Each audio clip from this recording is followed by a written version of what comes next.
A gente conversa agora com a atual presidente da Sociedade Alagoana de Oftalmologia, também médica oftalmologista, a doutora Tereza Ferro, falando sobre saúde ocular. Nós estamos no mês de maio ainda, então é a campanha do Maio Verde, o mês de combate ao glaucoma. Doutora Tereza, muito bom dia, seja bem-vinda ao CBN Maceió. Bom dia, Flávia. Bom dia a todos os ouvintes. Obrigada aqui por essa oportunidade da gente falar a respeito do glaucoma, essa doença que eu digo que é uma doença traiçoeira, porque é uma doença silenciosa e muita gente desconhece, né? Então, o principal fator de risco do glaucoma é o aumento da pressão intraocular. Então, essa pressão às vezes está alta ali e você não percebe, você não sente absolutamente nada nos casos iniciais e não percebe que você pode estar perdendo sua visão. Daí a gente está batendo muito nessa tecla, né, nesse mês de maio, que é o mês do combate ao glaucoma. Dia 26 foi o Dia Nacional do Combate ao Glaucoma, e deixando bem claro para todos que a prevenção, né, é a melhor forma para o tratamento, né? Como prevenir? Procurar o médico oftalmologista. Tem que ter muito cuidado. Vocês têm que exigir o CRM, que é o CRM, dizer que essa pessoa é médico, porque tem muita gente se passando por médicos, né? Então precisa ter cuidado com isso.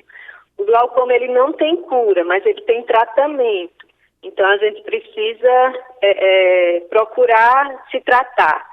Como você procura cuidar do seu coração, como você procura fazer exames anualmente, a gente precisa também fazer a consulta oftalmológica. Doutora Tereza, para tirar algumas dúvidas, né, alguns mitos e saber quais são o que realmente é verdade em relação ao glaucoma. Glaucoma é uma doença da terceira idade ou não? Ou pessoas mais jovens também podem ser diagnosticadas com isso? Existe o glaucoma congênito, né? Que a criança ela já nasce com glaucoma. Ou às vezes vem a desenvolver com 2 a 3 anos de idade. Existe o glaucoma juvenil. É mais raro. Esses tipos de glaucoma são bem mais raros. Mas eles podem sim aparecer antes. A criança, quando ela nasce com glaucoma, isso também é importante a gente frisar, é lei fazer o teste do olhinho na maternidade. Os pediatras, eles estão aptos para fazer esse teste do olhinho e se ele perceber alguma alteração, já tem que encaminhar urgente para o oftalmologista. O que é que a gente pode perceber quando a criança nasce com glaucoma? A criança ela vai ter um lacrimejamento excessivo, às vezes olha para o olhinho e vê uma manchinha branca na córnea, né, que a gente chama como se fosse uma cicatriz mesmo. A criança ela não aguenta muito o sol, fica com uma fotofobia excessiva à luz. Então, os pais precisam realmente estar atentos a esses casos. Fora outras doenças que também podem ser diagnosticadas no teste do olhinho. Falou-se muito nos últimos tempos do retinoblastoma, né, que é um câncer ocular, que até a filha do jornalista do Tiago Leifert, ela teve, né, esse diagnóstico, e a importância do teste do olhinho. E eu achei fantástico, assim, que ele falou, que ele observou que a criança não estava fixando, né, olhando para ele, assim, ele teve essa percepção. E aí foi procurar logo o oftalmologista e o diagnóstico foi feito. E o juvenil é mais raro, mas pode sim acontecer. O principal tipo de glaucoma que a gente tem no nosso meio é o glaucoma primário de ângulo aberto, que é o mais comum e está na faixa dos 40 anos. Pacientes com mais de 40 anos, eles têm esse maior risco de ter esse glaucoma. Existem também os glaucomas secundários, né? Glaucoma secundário a trauma, glaucoma secundário ao uso de corticoide. A gente teve muitos pacientes agora na pandemia usando muito corticoide indiscriminadamente, né? E aí, alguns pacientes chegaram aqui com a pressão do olho mais elevada. Existe o glaucoma de ângulo fechado. Esse glaucoma é um glaucoma diferente que ele pode causar dor quando o paciente tem a crise, que a gente fala muito que glaucoma é uma doença assintomática, mas no glaucoma de ângulo fechado, se o paciente tiver a crise, ele pode realmente já começar com dor, com baixa de visão e precisa urgentemente ser atendido, né? E, doutora Tereza, há alguma forma de prevenção ou não? A prevenção é a consulta oftalmológica, né, que a gente sempre fala. O paciente vem para a consulta, o que é que vai ser realizado? A gente vai medir a pressão com o aparelho tonometria, fazer a tonometria com o tonômetro. É o aparelho que a gente vai medir a pressão. Acho interessante que as pessoas perguntem aos oftalmologistas qual a pressão do meu olho, para saber, né, que tem a pressão. E também na consulta a gente faz o exame de fundoscopia, que a gente vai avaliar o nervo óptico dessa pessoa através desse exame. E a partir daí a gente vai avaliar se terá necessidade de fazer outros exames ou só o acompanhamento mesmo, né? E o tratamento, né, que muita gente diz, o glaucoma não cura, mas tem o tratamento. Geralmente esse tratamento é com colírios, né? A gente pode começar com colírio. Existe também laser, né? E as cirurgias. Eu escuto muito isso também das pessoas. Existe cirurgia para glaucoma não opera. As pessoas confundem por isso, porque glaucoma não cura. Mas a cirurgia, ela não vai curar o glaucoma, mas ela vai controlar a pressão. Porque eu bato muito nisso. O glaucoma é uma doença que cega. Então, por isso que cega de forma irreversível. Então, por isso que tem que fazer. A prevenção é a consulta com o médico oftalmologista. E, doutora, qual a frequência para essas consultas? Ela deve ser periódicas, por exemplo, uma vez ao ano, e com o passar dos anos é preciso aumentar essa frequência ou não? Sim. Geralmente, a gente orienta que as pessoas procurem fazer a consulta anualmente. Se o paciente é diagnosticado com glaucoma, a gente vai avaliar se é um glaucoma leve, moderado ou grave. E aí sim é que a gente vai dizer, você precisa vir com 6 meses, você precisa vir com 8 meses, você precisa vir com 4 meses. Isso vai depender muito de cada paciente, entendeu? Mas o ideal é que a gente faça a consulta anualmente. E aí, sendo diagnosticado, vai conversar com o seu médico e ele vai lhe orientar a melhor forma de acompanhamento. Doutora Tereza, além do glaucoma, que é o qual nós estamos encerrando um mês, né, de prevenção, na verdade, e conscientização também, quais são as outras doenças, problemas oculares que podem afetar, são mais comuns na nossa sociedade? A gente tem a catarata, né, que é uma coisa que faz parte do nosso envelhecimento, apesar da gente ter jovens pacientes com a catarata, mas a catarata é a principal causa de cegueira do mundo. Só que a catarata é reversível com a cirurgia, né? Então você faz a cirurgia de catarata e se tiver tudo bem no fundo do olho, você vai voltar a ter sua visão. Já o glaucoma, como eu falei, é a principal causa de cegueira irreversível. Uma coisa também que eu gostaria de falar em relação às crianças, né? As telas, hoje em dia a gente está vivendo nesse mundo digital, né? Criança muito no computador, no celular, então os pais precisam também ter essa atenção com seus filhos. A criança, ela precisa fazer o teste do olhinho quando nasce e anualmente também fazer sua consulta oftalmológica. Às vezes a gente recebe crianças que a professora na escola está percebendo que a criança não está enxergando bem, a criança se sentar um pouquinho mais atrás, ela já não vai enxergar o quadro, já tem a dificuldade. É importante essa observação, que a criança está ficando muito em cima da televisão, porque o que você aprende a enxergar, você aprendeu até os seus 6, 7 anos de idade. Então, às vezes, esse olho ele precisa de estímulo, precisa fazer tampão, para que a criança possa enxergar melhor. Isso, ter cuidado também com o número de horas que as crianças estão ficando no computador ou no celular, né? Não pode passar mais que 2 horas por dia. né? Em crianças menores de 2 anos, o ideal é que elas não fiquem no celular, né? Porque essas crianças, a gente está vendo um aumento da miopia, isso é realidade nos dias de hoje, né? Outra doença também que eu gostaria de falar aqui é a retinopatia diabética. São os pacientes diabéticos e depois de alguns anos eles vêm desenvolvendo essa doença na retina causada pelo diabetes descontrolado, né? Então, é muito importante também que os pacientes que façam o acompanhamento com o seu endocrinologista também façam um exame de fundoscopia para avaliar essa retina, porque também é uma causa de cegueira no nosso meio. E existem os erros de refração, né, que é o mais comum, que as pessoas procuram mais o atendimento oftalmológico, que são a miopia, o astigmatismo, a hipermetropia, que são os óculos, né, que são corrigidos com os óculos. Mas eu costumo falar sempre, a consulta oftalmológica você pode detectar algumas doenças, não só do olho, mas às vezes até do resto do organismo mesmo, artrites. Tem muita doença reumatológica que a gente faz o diagnóstico. Esses dias mesmo, infelizmente, acabei atendendo um paciente, ele tinha uma inflamação no olho. Quando eu solicitei os exames, ele era HIV positivo, tinha uma sífilis associada.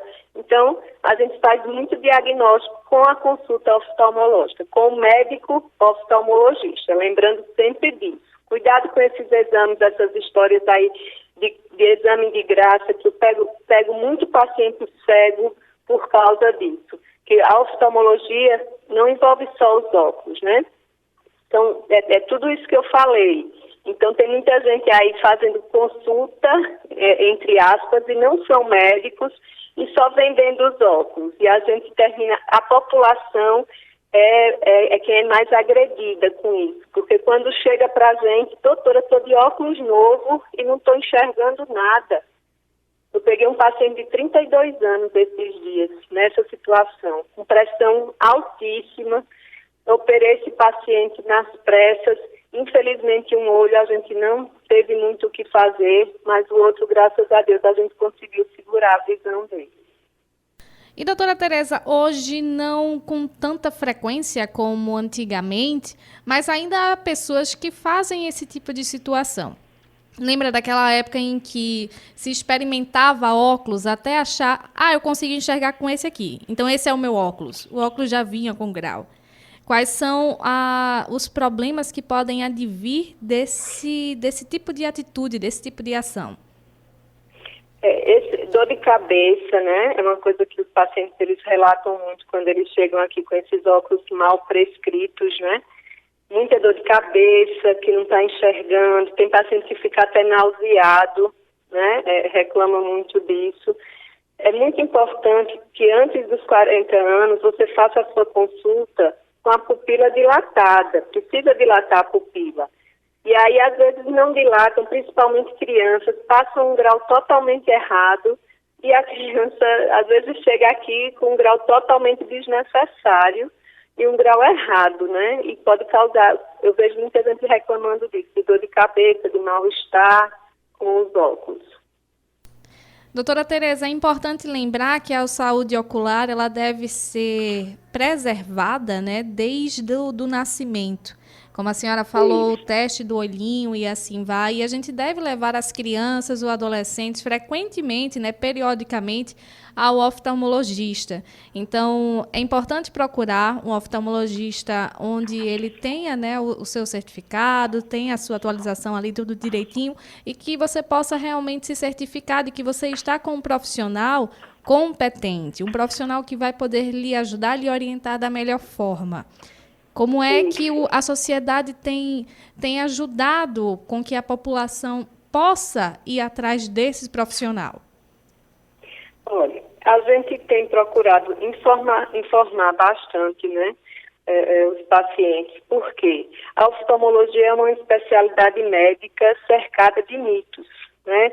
E não são raros os casos de pessoas que se aproveitam disso para promover essas técnicas e supostos tratamentos para as doenças oculares. Então, assim, eu já vi esses dias uma prefeitura com um edital Então, para colocar pessoas que não são médicos para realizar o exame.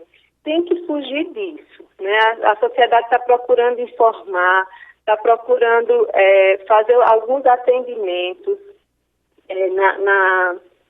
nas cidades para que as pessoas tenham acesso a essa consulta, né? Exatamente, doutora. Então, vou deixar agora o espaço, a gente está quase encerrando a nossa conversa, para a senhora dar orientações, né, para a população de como preservar a própria saúde ocular, o que deve ficar atento e quais são as questões que podemos observar em nós mesmos e também nas pessoas que estão ao nosso lado. Muito obrigada a você por esse espaço. Vocês devem sempre observar a família desse paciente que eu falei, que ele não estava enxergando, que ele estava com os óculos novos e não estava enxergando, percebeu que ele começou a bater nas coisas, né? A tropeçar. Então tem que ficar atento, porque nesse caso já é um caso bem avançado, né? Eu falando em relação ao glaucoma. Mas, às vezes, aí é uma doença assintomática, não percebe que você está perdendo a visão. Então, o principal fator, volto a bater nessa tecla, o principal é a consulta com o médico oftalmologista. Não se deixe enganar por falsas pessoas se passando por médico, dizendo que a consulta é de graça, que você só vai pagar os óculos, e muitas vezes esses óculos não são necessários, tá? Não se deixem enganar, procurem o oftalmologista, o médico, que ele tem que ter o CRM, o médico oftalmologista. Agradeço bastante o espaço, muito obrigada. Nós que agradecemos, doutora Tereza. E esses profissionais que não são profissionais, né, não possuem CRM e assim vai, o que a população pode fazer? Ela pode denunciar, pode ir atrás da sociedade? Como é que funciona essa questão?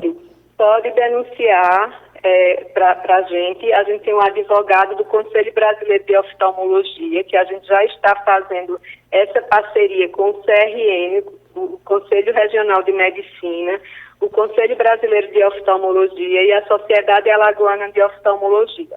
A gente já está procurando os meios legais, né, para fazer com que essas pessoas elas parem de fazer esse tipo de atendimento, porque é ilegal. Exercer a medicina, eles querem, para você exercer a medicina, você tem que fazer a faculdade de medicina, são 6 anos, depois você faz a residência em oftalmologia, depois você ainda faz uma subespecialização. Então, infelizmente, algumas pessoas fazem um curso técnico e querem ser oftalmologista. Eu estou falando só da oftalmologia, mas querem ser médicos, né, na verdade, querem pular etapas. Então, a gente está já com todo esse... Pode procurar no Instagram da Sociedade Alagoana de Oftalmologia, SAO, no Instagram, e fazer a denúncia para a gente. Pois é, doutora Tereza. Lembrando que não é somente ilegal, é prejudicial, né? A saúde da própria população. A saúde ocular, com certeza. Infelizmente, eu recebo muitos casos assim, a gente fica muito triste com essa situação. Doutora Tereza, foi um prazer conversar com você aqui no CBN Maceió. Muito obrigada por todas as informações, as orientações e também as formas, né, de que a população tem para evitar certos problemas que no futuro e um futuro bem próximo pode levar até mesmo à cegueira. Pois é. E é uma tristeza essa cegueira, viu? Muito triste. A gente pega pacientes, às vezes jovens, que poderia ter sido feito alguma coisa e não foi feito. Então, isso fica aqui, assim, registrado, né? Que a gente precisa ter essa orientação, porque a cegueira, muitas vezes, ela é irreversível. Então, procure o seu oftalmologista. Muito obrigada, Flávia. Muito obrigada, senhora doutora Tereza. Nós conversamos com a presidente da Sociedade Alagoana de Oftalmologia, médica oftalmologista, doutora Tereza Ferro.